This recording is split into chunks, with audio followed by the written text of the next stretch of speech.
నమస్తే ప్రజా వాయిస్ కి స్వాగతం.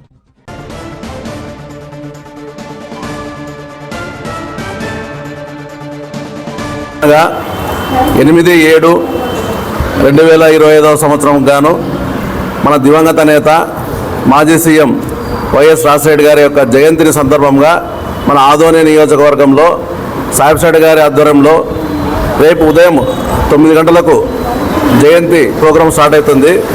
ఈ ప్రోగ్రాము మన వైఎస్ఆర్ ఆఫీస్ నుండి 9 గంటలకు బయలుదేరి పాదయాత్రతో వెళ్ళి మన వైఎస్ రాజశేఖర్ గారి విగ్రహాన్ని దగ్గర పోయి అక్కడ నివాళులు అర్పిస్తాం.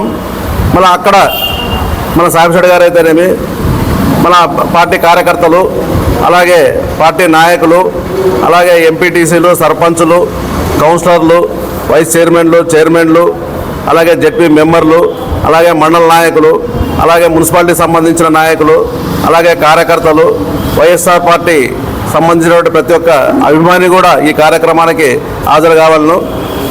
ఎందుకంటే గతంలో ఎన్నో ప్రభుత్వాలు, ఎన్నో సీఎంలు చూసినాం. కానీ మన దివంగత నేత రాజశేఖర్ గారి యొక్క సంక్షేమ పథకాలు ఏ ముఖ్యమంత్రి కూడా చేయలేదని చెప్పి ప్రజలు కూడా గమనించారు. అలాగే తనయుడు వైఎస్ జగన్మోహన్ గారు అయితేనేమి, అలాగే రాజశేఖర్ గారు అయితేనేమి చేసినటువంటి సంక్షేమ పథకాలు ఇప్పుడు జరుగుతున్నటువంటి కుటుంబ ప్రభుత్వము మనం ఎంతవరకు నెరవేర్చిందో ప్రజలే గమనించాలా. ఎందుకంటే గతంలో చూసినాం ప్రభుత్వాలు, మళ్ళీ ఇప్పుడు జరగబోతున్నటువంటి ప్రభుత్వం చూస్తున్నాం.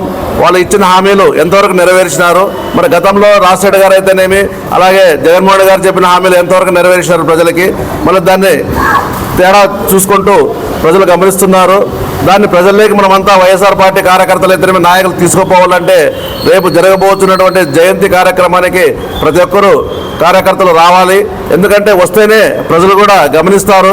మనం రేపు చెప్పబోయే ప్రజలకు ఏమైతే సమాధానం చెప్తామో మనము మా పత్రికా విలేకరుల ద్వారా ప్రజలు కూడా గమనిస్తారు. కాబట్టి రేపు జరగబో కార్యక్రమానికి ప్రతి ఒక్కరు రావాలని చెప్పి మన మాజీ ఎమ్మెల్యే, అలాగే నియోజకవర్గ సమన్వయకర్త వైఎస్ రాజశేఖర్ గారు పిలుపు మేరకు ప్రతి ఒక్కరూ ఈ కార్యక్రమానికి రేపు రావాలని చెప్పి మేము కోరుకుంటున్నాం. ఎందుకంటే గతంలో చూసినాం ప్రభుత్వాలు ఎన్ని సీఎంగా పరిపాలించినా కూడా మళ్ళా ఏ ఒక్కరు కూడా రాజశేఖర్ గారి యొక్క పథకాలు మర్చిపోలేకపోతున్నారు. ఎందుకంటే ఈరోజు 76వ సంవత్సరము జయంతి జరుపుకుంటున్నామంటే మళ్ళీ ఆ రోజు చేసినటువంటి పథకాలు అని చెప్పి నేను చెప్తున్నా. ఆ రోజు రాజశేఖర్ గారు ఫీజు రియంబర్స్మెంట్ అయితేనేమి, ఆరోగ్యశ్రీ అయితేనేమి, అలాగే రైతులకి అయితేనేమి, జల దీనికి అయితేనేమి, తర్వాత నీటిపారుదలకి ఎంత ఇచ్చినాడు అవన్నీ చూసుకుంటే మళ్ళీ ఇప్పుడుండే సీఎంలు ఏదో ఒక్క కూడా చేయలే. కాబట్టి దాన్ని దృష్టిలో పెట్టుకుని రేపు ప్రతి ఒక్క కార్యకర్త కూడా వైఎస్ రాజశేఖర్ గారిని స్మరించుకోవాలా. ఎందుకంటే అతను చేసిన సేవలు మనం ప్రజలకు తీసుకోవాలంటే రేపు కార్యక్రమానికి పెద్ద ఎత్తున కార్యకర్తలు, నాయకులు ప్రతి ఒక్కరు వైఎస్ఆర్ పార్టీకి తెలిసినటువంటి ప్రతి ఒక్క నాయకుడు కూడా ఈ కార్యక్రమానికి హాజరు కావాలని చెప్పి నేను కోరుకుంటున్నాం. ఈ కార్యక్రమాన్ని రేపు సాయిబ్ గారి ఆధ్వర్యంలో బ్రహ్మాండంగా జరుగుతుంది. కాబట్టి దీన్ని దృష్టిలో పెట్టుకొని ప్రతి ఒక్కరు రావాలని చెప్పి నేను కోరుకుంటున్నాను. నా పేరు హెచ్ చంద్రకాంత్ రెడ్డి, నేను డిస్ట్రిక్ట్ వైస్ ప్రెసిడెంట్.